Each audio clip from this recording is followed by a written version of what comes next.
Assalamualaikum warahmatullahi wabarakatuh. Tidak henti-hentinya untuk bertahmid, bersyukur kepada Allah atas nikmat yang Allah berikan buat kita selama ini, yang sebagian besarnya kita nggak sadar kalau kita mendapatkan nikmat itu. Di antara nikmat yang sering kita nggak sadari itu adalah nikmat Allah menyelamatkan kita dari banyak kerugian. Kalau keuntungan kan kita tahu nih, karena wujud kan. Tapi kalau kerugian, kita seringnya nggak tahu karena tidak berwujud. Kalau berwujud, rugi. Kalau dihindarkan dari kerugian, pasti nggak akan ada wujudnya. Misalnya dihindarkan dari jatuh, berarti kan nggak ada lecetnya ya. Kalau lecet berarti jatuh. Kalau nggak lecet, berarti nggak jadi jatuh. Nah ini berarti kan tidak berwujud. Karena nggak berwujud, seringnya kita nggak sadar kalau itu nikmat dari Allah. Tapi kita harus belajar yakin itu sering terjadi dalam hidup kita. Baik itu lecet fisik ataupun lecet hati. Berat. Karena kalau udah kerasa di hati kita kan berarti ada masalah nih. Kadang-kadang Allah menyelamatkan kita dari kekecewaan, dari marah, dari sakit hatinya. Itu kan tidak ada wujudnya karena kita diselamatkan. Tapi yakin bahwa sesungguhnya itu juga nikmat dari Allah. Makanya harus tetap bersyukur walaupun kita kadang gak bisa menghitung nikmat Allah. Karena emang gak mungkin menghitung nikmat Allah. Wa in ta'uddu ni'matallah. Gak mungkin kita bisa menghitung nikmat Allah. Gampangnya misalnya coba aja, ada gak kita yang bisa ngitung jumlah tetes air hujan ketika turun hujan? Itu baru satu nikmat ya, hujan doang nih. Bisa gak ngitung berapa tetes air hujan yang jatuh ketika kita lagi musim hujan? Atau sekali hujan aja nih, setengah jam berapa tetes? Gak ada yang bisa ngitung. Itu aja gak sanggup, apalagi nikmat-nikmat yang lebih besar. Nah jadi tetap walaupun kita gak sadar nikmat Allah apa, tapi kita pakainya bukan cuma dengan logika. Hidup saya kayaknya gini-gini aja logikanya nih. Tapi kalau kita beriman sebetulnya gak gini-gini aja. Hidup kita tuh harusnya lebih parah dari ini nih. Hidup kita tuh harusnya banyak masalah. Cuman sebagian besar masalah udah Allah hindarkan. Udah Allah selamatkan kita dari masalah-masalah itu. Cuman dikasih sebagian kecil sebagai pengingat buat kita. Kadang-kadang kalau gak dikasih masalah sama sekali kita suka jauh dari Allah. Kan Allah kangen. Di antara hadis kangennya Allah kepada kita tuh, Allah kalau kangen kepada hambanya dikasih ujian. Hamba yang kayak gimana? Hamba yang kalau gak dikasih ujian gak deket sama Allah.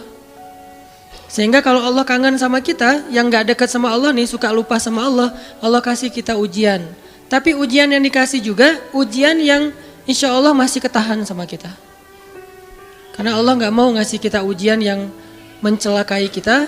Kalau itu terjadi namanya bukan ujian, tapi namanya azab. Dan insya Allah orang beriman gak dapat itu. Yang dapat kayak gitu tuh kelasnya udah kelas Firaun, Haman, Korun, Namrud ya. Abu Jahal, Abu Lahab itu kayak gitu tuh. Tapi kalau kelas orang muslim yang udah beriman cuman gak soleh-soleh amat, insya Allah yang dikasih bukan azab. Yang dikasih adalah ujian. Kenapa? Allah kangen dengerin curhat kita di sepertiga malam. Allah kangen ngeliatin kita menangis dan manja kepada Allah. Allah kangen kita bangun tengah malam atau sepertiga malam berdoa kepada Allah. Allah kangen kita berdiri dan sujud dengan waktu yang lama. Kadang-kadang sujudnya setengah jam, saking lagi berserah diri kepada Allah. Allah kangen, makanya dikasih ujian dikit. Tapi ujian yang dikasih ke kita tuh sedikit dibandingkan yang Allah hindarkan dari kita. Tapi mana buktinya dihindarkan? Kalau ada buktinya namanya gak dihindarkan. Kalau sudah wujud namanya kena. Kalau gak kena pasti gak ada wujudnya. Terus gimana kita tahu? Kita mungkin gak tahu, tapi kita bisa meyakininya, iman. Makanya yang dipakai bukan hanya logika, tapi juga iman. Karena Allah Subhanahu wa taala menyelamatkan kita siang dan malam. Kulla yaumin huwa fi sya'n. Itu ayatnya. Kulla yaumin huwa fi sya'n. Setiap hari Allah sibuk menyelamatkan kita. Salah satu tafsir dari kalimat fi sya'nin adalah Allah sibuk menyelamatkan kita. Setiap hari kulla yaum sibuk menyelamatkan fulan-fulan, sebanyak jumlah manusia, sebanyak itulah yang Allah selamatkan. Bukan cuma mukmin, bahkan orang kafir juga kadang Allah selamatkan. Cuman di dunia, kalau di akhirat beda lagi ceritanya. Kalau di dunia, rahmat Allah semuanya dikasih, baik kepada mukmin ataupun kepada yang tidak mukmin, dikasih rahmat Allah di dunia. Tapi di akhirat hanya berlaku bagi orang-orang yang beriman. Kenapa orang yang tidak beriman kok dikasih rahmat Allah di dunia? Karena di sisi Allah dunia itu kecil, gak terlalu berharga, makanya dikasih semuanya. Akhirat itu berharga, makanya dikasih buat yang Allah sayangi, yang Allah pilih doang, yaitu orang yang beriman. Jadi jangan sampai kita berpikir Allah tuh kayaknya gak fair, kok orang gak beriman dikasih rahmat di dunia? Karena dunia itu gak terlalu berharga di sisi Allah. Seandainya dunia itu ada harganya walaupun sebelah sayap nyamuk, gitu kan hadisnya, gak akan Allah kasih itu dunia kecuali kepada orang beriman. Tapi berhubung lebih ringan daripada sebelah sayap nyamuk, dikasih kepada semuanya. Ibaratnya kalau kita ngasih kayak ngasih lagi jalan gitu ya, naik angkot misalnya, naik angkot terus sama istri nih naik angkot berdua. Terus pas turun angkot, harga angkotnya tuh misalnya 3.000, udahlah kasih aja 5.000. Karena 2.000 yang kita kasih, nggak mungkin istri kita komplain, kemarin aku minta nggak dikasih, nggak akan mungkin kan? Kenapa? Cuma 2.000, tapi coba ngasih 100.000, beda tuh. Karena dia sesuatu yang ringan, maka tidak perlu komplain. 2.000 doang, saya juga dikasih lebih dari itu. Harusnya kita sadar bahwa dunia itu 2.000-an. Dunia itu cuma 2.000-an, nggak terlalu berharga lah. Walaupun tetap butuh, nggak berharga juga butuh. Sehingga ketika ada orang yang tidak beriman dikasih 2.000-an kayak gini, kita yang beriman jangan sirik. Mending saya nggak beriman kalau kayak gitu. Ternyata nggak beriman juga dapat tuh banyak. Nggak banyak, cuma 2.000-an. Dan kita mah dikasih lebih banyak dari itu. Cuman yang dilihat 2.000-nya, bukan yang ratusan ribunya. Ini artinya teman-teman, yuk kita tetap belajar bersyukur kepada Allah. Walaupun kita nggak sadar nikmat Allah itu apa. Kita nggak bisa ngitung dengan logika kita. La tuhsuha, nggak mungkin bisa dihitung dengan logika. Tapi kita masih punya logika iman. Yang kita yakin, kulla yaumin huwa fi sya'n. Setiap hari itu Allah ngasih nikmat buat kita. Setiap hari itu Allah menyelamatkan kita dari banyak masalah. Setiap hari. Bukan pernah tuh dulu gua nyelamatin lo, enggak. Setiap hari diselamatin. Kita ada orang yang kadang-kadang nyelamatin kita dari satu musibah, itu kan berjasa dan kita kayak ngingat seumur hidup kan ya. Dianggap kayak orang yang paling berjasa dalam hidup kita. Dulu hampir putus gara-gara dia nggak jadi putus gitu, nyambung lagi dalam bentuk yang halal misalkan ya. Berarti kan dia paling berjasa nih. Kalau nggak gara-gara dia nih, udah putus tuh. Kalau nggak gara-gara dia udah cerai nih. Alhamdulillah gara-gara si fulan, gara-gara ustadz itu, gara-gara teman saya, gara-gara orang tua, kita yang tadinya hampir bercerai, nggak jadi bercerai kan dia berarti berjasa banget dalam hidup kita, menyelamatkan rumah tangga. Allah menyelamatkan kita dari yang kayak gitu-gituan tuh kulla yaum, setiap hari. Kalau yang belum menikah, setiap hari Allah menyelamatkan kita dari zina. Apalagi kita hidup di zaman fitnah. Apalagi kita hidup di kota besar kayak di Bandung, yang fitnahnya mungkin lebih besar daripada di desa. Dengan mudah kita bisa terjerumus ke dalam dunia-dunia yang kayak gituan. Mudah banget. Tapi setiap hari diselamatin, besok diselamatin lagi, lusa diselamatin. Walaupun seringkali Allah pengen nyelamatin kita, kitanya aja yang kekeh gak mau diselamatin. Udah jatuh, Allah selamatkan dari apa? Dari makin terpuruk. Kadang-kadang kan jatuh ketiban tangga nih. Jatuh doang gak ketiban tangga. Allah selamatkan. Kalau gak diselamatkan 100%, minimal diselamatkan sebagiannya. Supaya kita gak benar-benar hancur. Itu sering. Yang pernah merasakan masa-masa kelam di masa lalunya, Harusnya kan ketika kita dulu kayak gitu kita mungkin udah mati kali ya.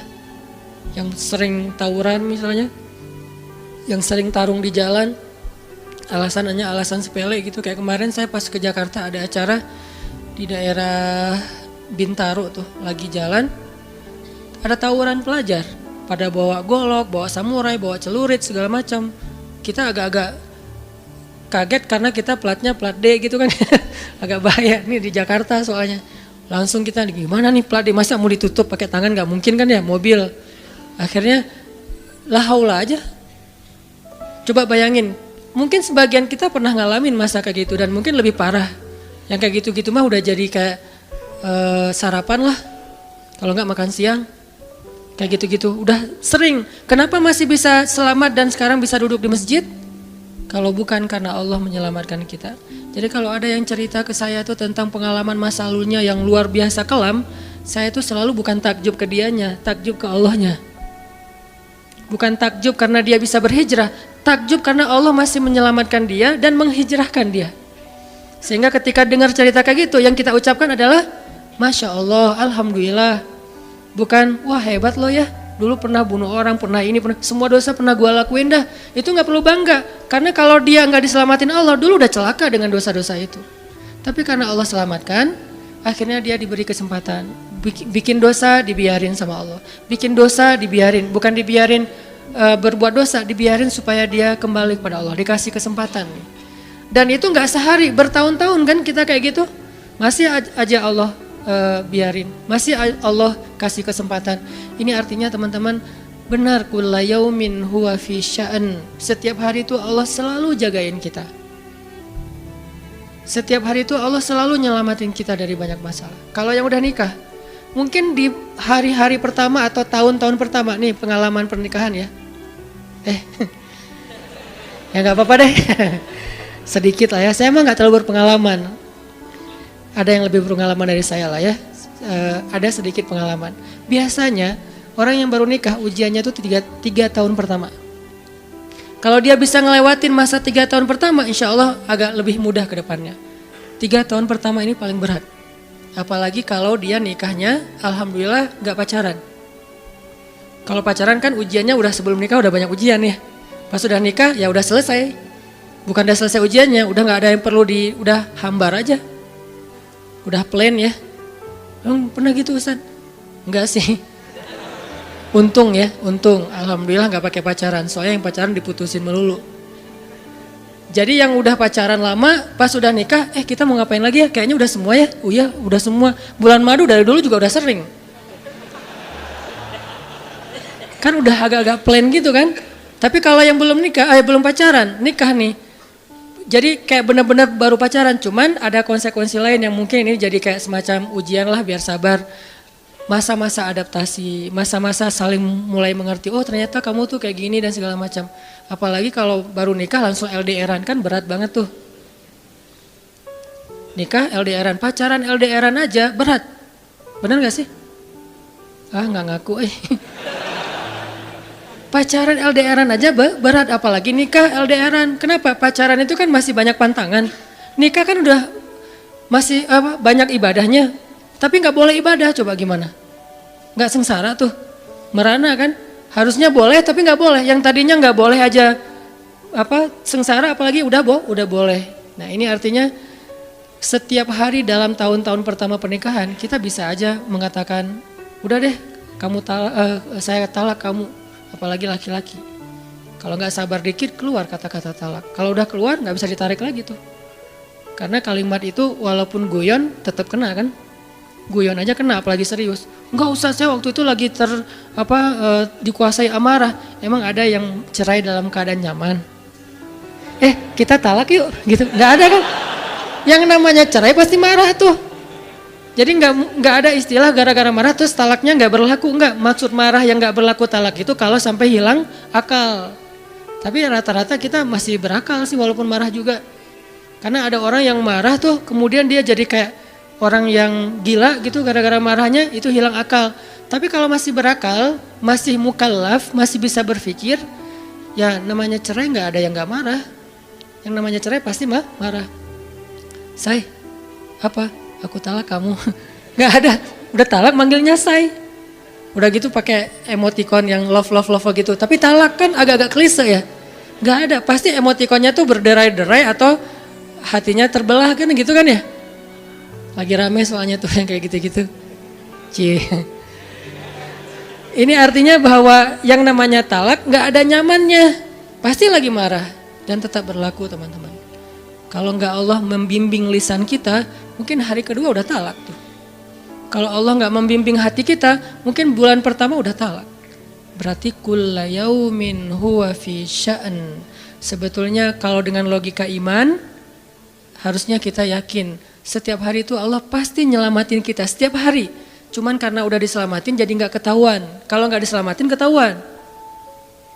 Tadi mau jatuh di jalan nih, naik motor nih, mau keserempet harusnya jatuh, tapi nggak jadi keserempet. Atau keserempet dikit nggak jatuh, kan kita suka lupa kalau kayak gitu kan ya. Kalau udah jatuh baru ingat, kan saya tadi udah baca bismillah, kenapa masih jatuh, gitu kan. Tapi kalau nggak jatuh, kita lupa bahwa ternyata perjalanan kita itu dilindungi oleh Allah, sehingga kalau udah sampai bilang alhamdulillah. Jadi banyak yang kita nggak bisa ngitung, karena memang tidak terjadi. Kenapa nggak terjadi? Allah yang menyelamatkan kita. Kulla yaumin huwa fi sya'an. Sehingga tetap walaupun mungkin kita nggak ngerasain, bilang aja alhamdulillah, alhamdulillah setiap hari aja gitu. Karena nggak ada ruginya juga kita ngomongin alhamdulillah. Satu-satunya kata atau nama yang nggak rugi disebut cuma nama Allah. Dan satu-satunya nama yang rugi kalau disebut nama mantan. Itu nggak enak banget nyebutnya. Kadang-kadang lagi ngobrol sama temen atau lagi kenalan di dalam kampus nih ya, atau kelas anak baru ceritanya. Kan kenalan nih. Dipanggil nama sama guru satu-satu. Pas ada satu nama misalnya namanya siapa gitu kan ya. Kita sendiri yang pas nama itu disebut langsung meriang. Lah kamu kenapa? Itu nama mantan saya bu. Kan suka gitu ya. Sampai ada nama jalan bisa buat dia kegeeran sendiri. Saya pernah di Masjidil Haram ada salah satu nama gate. Nama gate tuh. Bukan gate Masjidil Haram ya. Kalau gate Masjidil Haram semuanya nama cowok. Kan gak mungkin saya punya mantan cowok kan. Salah satu gate di hotel lah, itu namanya tuh nama, pokoknya gak usah disebut, ketahuan ntar, di stalking lagi ya. Ada salah satu gate di hotel besar kayak Zam-Zam Tower gitu, gate-nya tuh namanya nama seseorang. Pas ngeliat tuh, hah, gitu doang, coba bayangin, nama aja bisa bikin kita, calangap, nama, coba. Jadi satu-satunya nama yang kalau disebut itu bikin kita gak nyaman, itu nama muatan.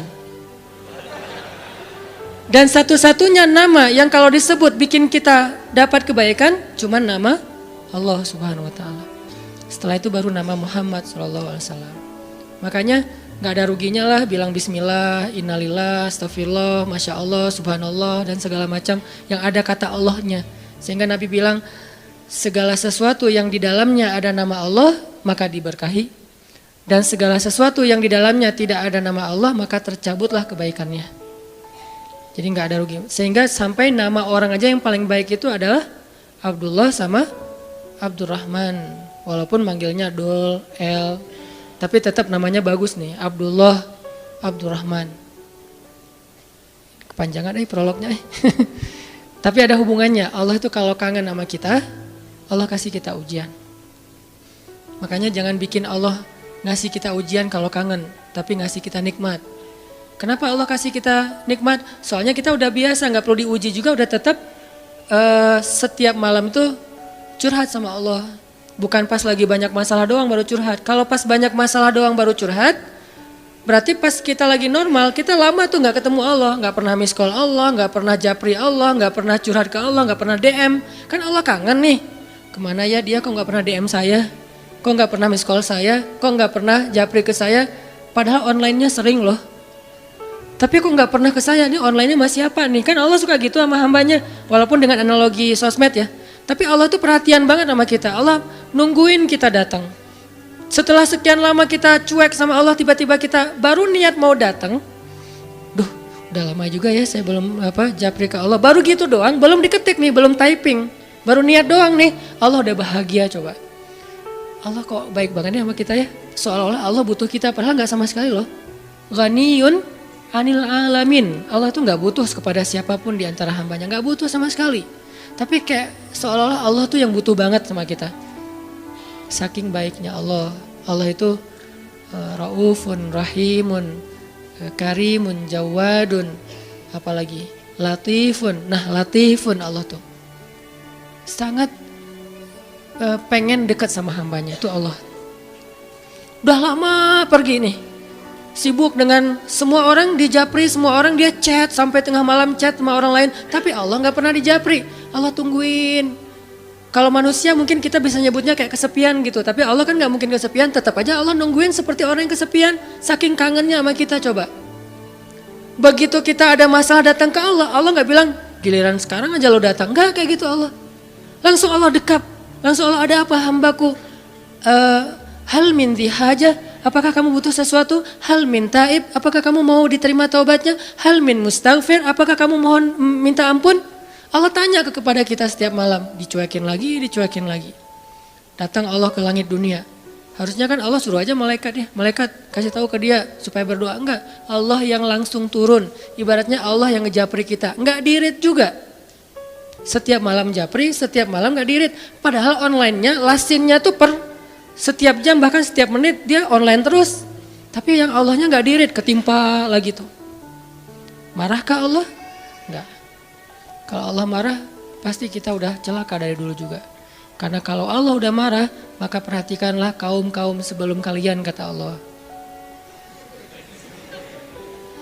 Perhatikanlah kaum-kaum sebelum kalian, Ad, Samud, atau tokoh-tokoh sebelum kalian, Firaun, Haman, Namrud, dan seterusnya. Perhatikan kalau Allah udah marah nih, berarti Allah belum marah sama kita. Tapi jangan sampai batasan waktu yang Allah buat itu kita lewatin, itu bahaya. Karena kalau Allah sudah menentukan waktunya, nggak bisa ditolak lagi sama kita. Jadi Allah kangen kepada makhluknya. Jadi sifat kangen itu salah satu di antara sifat Allah. Allah rindu kepada hambanya. Namanya siapa? Allah rindu kepada hambanya. Sehingga kalau Allah aja kangen sama kita kangen gak sih sama Allah? Ini nih pertanyaannya nih. Karena kalau kita gak kangen sama Allah, gak fair. Kenapa gak fair? Allah kan gak pernah dapat kebaikan apa-apa dari kita. Kok kangen sama kita? Berarti Allah kangennya tulus. Kalau kangen kita kan ikhlas ya. Ikhlas dengan tulus agak beda dikit nih. Kalau tulus gak berharap apa-apa. Kalau ikhlas berharap. Kalau ikhlas itu berharap. Cie. Sampai anak kecil juga ya, subhanallah ya.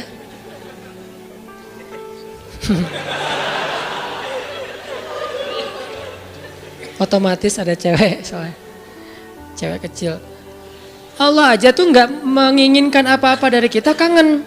Berarti kan gak ngarapin apa-apa, bisa kangen. Baik banget kan? Nah kita kalau kangen pasti ada ngarapin sesuatu. Kayak kangen orang tua, kenapa? Pengen masakan ibu.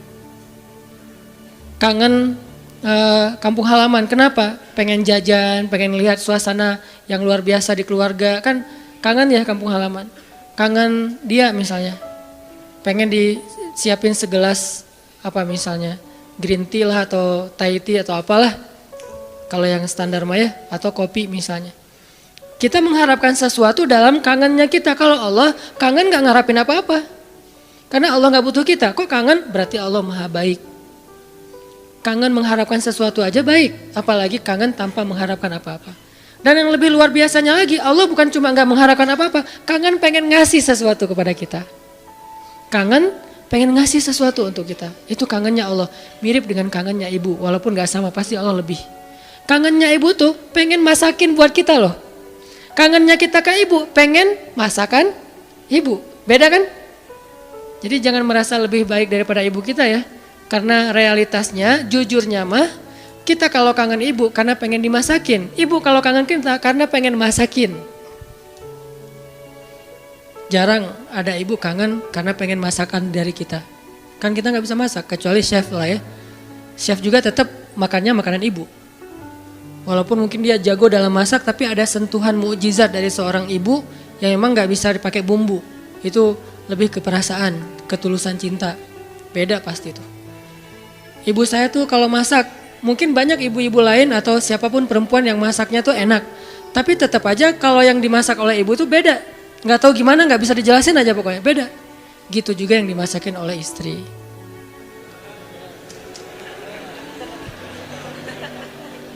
Nggak pernah ngerasain, nggak apa-apa. Sabar ya. Ibu aja dulu lah, puas-puasin ya. Karena ibu tetap aja seseorang yang luar biasa. Allah tuh kayak gitu, analogi cinta Allah kepada kita, walaupun gak sama persis tapi minimal ada analoginya, kayak ibu kepada anak. Allah tuh kangen sama kita bukan karena pengen sesuatu dari kita, tapi karena pengen ngasih sesuatu untuk kita. Kok bisa gitu? Ibu aja bisa, apalagi Allah. Padahal ibu kan manusia yang punya banyak kekurangan, kadang dia capek, kadang dia juga lelah, kadang dia butuh harta dan segala macam. Namanya ibu kadang-kadang butuh, kayak saya lagi di Mesir tuh, telepon ibu saya, "Mak, butuh apa?" Ini di rumah kalau bulan Ramadan kan bentar lagi bulan puasa, orang Aceh nyebutnya bulan puasa. Bentar lagi kan bulan puasa, di rumah nggak ada es, masa harus beli terus ke tetangga, nggak enak. Menjelang berbuka pas lagi ngabuburit datang ke rumah tetangga, bisa nggak beli kulkas? Boleh mak, boleh gitu. Nggak pernah saya ngerasa mak nggak kangen sama saya, kangennya kulkas, nggak kan? Walaupun ibu kita manusia, tetap aja kangennya lebih tulus daripada kangen kita. Kenapa ibu pengen beli kulkas? Bukan buat dirinya, buat adik-adik. Karena adik-adik itu kalau buka puasa pasti wajib mereka mah minumnya yang dingin misalnya. Nah ibu gak suka minum dingin. Ibu sama ayah gak suka minum dingin. Ayah saya pasti buka puasanya kalau gak rokok ya kopi. Sebelum buka puasa tuh satu bungkus tuh udah di depan rokok sama kopi. Udah itu aja tuh, gak ada ribet-ribetnya. Mungkin gak bisa ninggalin ya karena dari udah sekian lama katanya sih rokok sebelum sekolah dulu teh. Jadi belum sekolah ngerokok dulu baru sekolah. Orang dulu lah ya. Sampai saya dulu pernah waktu kecil tuh diajarin ngerokok sama ayah saya. Untungnya saya sesak nafas, akhirnya nggak bisa nerusin warisan dari ayah saya. Kan dulu mah suka nonton Dunia Dalam Berita gitu kan, masih TV hitam putih dunia. Ketahuan usianya. Dunia Dalam Berita, pasti banyak yang nggak tahu Dunia Dalam Berita itu apa. Anak zaman now lah. Dulu tuh ayah saya ngerokok sambil nonton Dunia Dalam Berita. Terus tahun sekali G30 SPKI kan nonton. Saya di sebelahnya. Ya, coba dong. Wes. Jadi kita kompak tuh berdua tuh. Wes. Satu batang berdua, sisanya satu bungkus sendiri dia. Jadi bukan karena pengen minum air dingin ayah dan ibu saya beli kulkas, justru buat adik-adik. Berarti tetap aja tulus. Terus, "Mak butuh apa?" Nih adik-adik belum sekolah. "Mak butuh apa?" Nggak pernah minta untuk dirinya sendiri. "Mama nih mau lebaran gak ada baju baru," nggak pernah, pasti untuk adik-adik. Kenapa nggak untuk saya? Mungkin dianggap saya udah mampu sendiri, udah mandiri, jadi udah nggak perlu dikasih-kasih. Artinya dalam cerita ibu kita bisa melihat kebesaran Allah. Kalau ibu aja yang penuh dengan kekurangan bisa setulus itu, apalagi Allah. Ibu bisa kangen kepada kita karena pengen masakin buat kita. Allah kangen kepada hambanya karena pengen ngasih nikmat untuk hambanya. Allah kangen kepada pendosa karena pengen ngampunin dosa-dosa dia. Kenapa gak diampunin aja? Karena dia gak datang. Kenapa gak dimasakin aja? Ngapain dimasakin, orangnya gak ada. Kan gitu kan? Katanya ibu kangen, tapi kok gak masak masakan kesukaan aku? Lah kamu masih di Bandung, ibunya di Jawa. Ya gimana yang masakin, siapa yang makan basi? Nah ibu gak makan spesial itu, sehari-hari paling makan nasi putih, garam sama telur ceplok. Kalau enggak juga cuma cabai. Saya waktu kecil makanan favorit saya tuh nasi putih, garam, cabai. Itu aja dimakan, enak banget tuh. Sesekali makan telur, didadar, diceplok, itu juga tunggu dari kandang ayam. Karena kita nggak beli telur, tapi ibu tuh nernak ayam di belakang. Setiap pagi saya periksa, pinggir loh, ngeliat telur loh gitu. Si ayam-ayamnya dipinggirin. Oh nggak ada, kurang produktif. Hari berikutnya dicek, 3 hari sekali ada telurnya kan. Telur kalau baru dari kandang tuh kan hangat banget tuh. Saya ngerasain ternyata bedanya rasa telur dulu sama sekarang. Memang beda. Dulu tuh nggak pakai pecin juga udah enak. Kenapa sekarang jadi generasi micin? Karena telurnya udah nggak berkualitas. Pembahasannya nggak penting. Jadi makanan ibu cuma gitu. Terus kenapa ibu? Misalnya di Aceh tuh ada namanya masakan kari lah ya, kari kambing, kari ayam.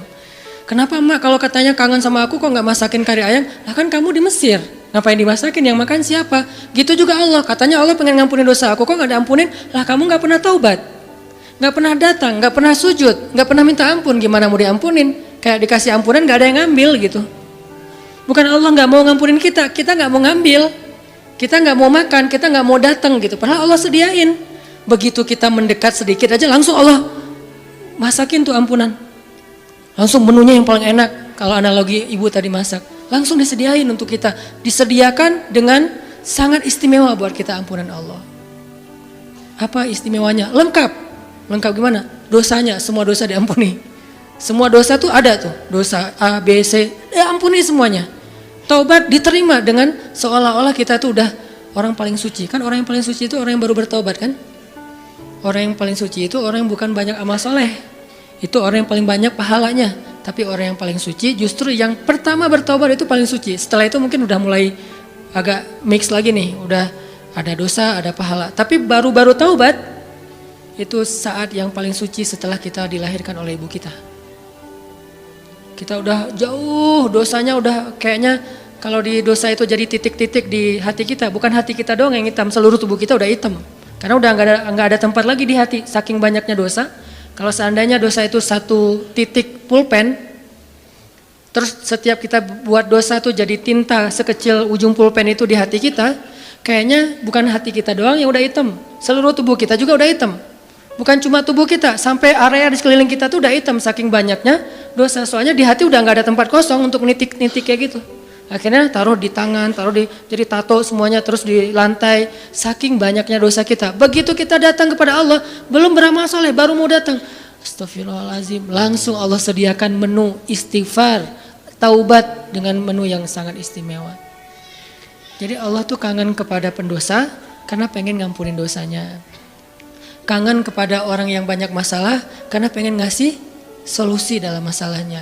Kangen kepada orang yang udah berbuat amal soleh karena pengen mengangkat derajatnya.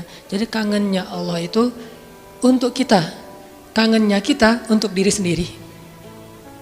Walaupun boleh-boleh aja kangen untuk diri sendiri, sama kayak kita boleh kangen sama ibu. Ibu kita nggak akan balikin, kamu mah cuma kangen masakan mama, nggak kangen sama mama, nggak ngomong gitu kan ibu kita mah. Ya udah pulang atuh nak, gitu. Ya udah cepat pulang biar mama masakin. Mau masakin apa nih? Saya sering kalau dulu kan di pesantren pulangnya seminggu sekali karena pesantrennya dekat rumah sih, satu kota gitu. Setiap hari Sabtu pulang, hari Minggu sore udah balik ke pesantren. Itu setiap hari Sabtu ibu tuh pasti masakannya spesial tuh. Bang, pulang jam berapa? Jam 4 sore mah. Ya udah nanti mama masakin jam 3 biar hangat pas abang datang. Kadang-kadang macet atau naik angkotnya penuh karena sore itu angkot selalu penuh. Datangnya jam 7, diangetin lagi sama mama. Kenapa tadi enggak jam 4 udah mama masakin? Disiapin sama ibu. Enggak pernah ibu bilang, kamu mau pulang cuma untuk masakan, bukan untuk ibu. Enggak pernah ngomong kayak gitu. Gitu juga Allah enggak pernah ngomong kamu mau datang karena udah banyak dosa, bukan untuk saya kan? Enggak gitu. Memang kita datang kepada Allah pengen diampuni dosa. Memang kita datang kepada Allah karena butuh. Dan butuhnya kita kepada Allah bentuk dari yakinnya kita. Gak boleh kita bilang saya gak butuh Allah, saya mah memang datang karena cinta, gak gitu. Itu mah terlalu naif menurut saya. Saya gak butuh surga, saya gak takut neraka. Naif banget sih, gak takut neraka, gak butuh surga. Seolah-olah harta yang berharga di sisi Allah itu gak butuh gitu. Sombong banget kita kalau bilang gak butuh surga. Sombong banget kita kalau bilang gak takut neraka. Malaikat Jibril aja takut neraka. Pernah malaikat Jibril nangis luar biasa, kayak orang habis diputusin nangisnya teh. Nangis banget tuh, didatengin sama Nabi Muhammad, Jibril, kunaon gitu. Kenapa gitu, Jibril kok nangisnya kayak gitu-gitu amat. Ini ya Rasul, saya teringat tentang neraka. Dan setiap kali teringat tentang neraka, sejak Allah ciptakan neraka itu, saya gak bisa berhenti nangis, coba. Malaikat aja yang lebih keren dari kita, dzu quwwatin. Ya, malaikat itu kan paling kuat tuh, Jibril. Yang bilang malaikat Jibril kuat, Allah bukan kita. Berarti kuat banget nih, tapi takut neraka. Dan kita bilang gak takut neraka, sombong namanya. Harus takut neraka, harus pengen surga. Dan tetap cinta kepada Allah. Dan itu gak bertabrakan tuh. Cinta, takut, berharap, itu semuanya bagian dari kebaikan.